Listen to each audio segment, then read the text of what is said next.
एक गांव में एक बिल्ली रहती थी जिसका नाम था मौसी। मौसी बच्चों से बहुत प्यार करती थी और उनका ध्यान रखती थी। एक दिन वह बाजार गई और उसके वापस आने में बहुत देर हो गई। उसने अपने बच्चों को घर पर अकेले छोड़ दिया।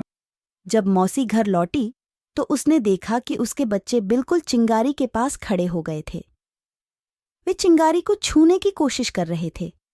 मौसी देखकर चौंक गई और उन्हें बचाने के लिए भागी।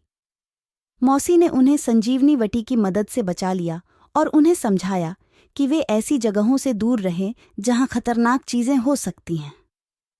इस कहानी से हमें यह सीख मिलती है कि हमें हमेशा सतर्क और सजग रहना चाहिए और दूसरों की मदद करना चाहिए जब वह खतरे में हों। हमारे YouTube चैनल को सब्सक्राइब एंड वीडियोस को लाइक करें और कमेंट करें।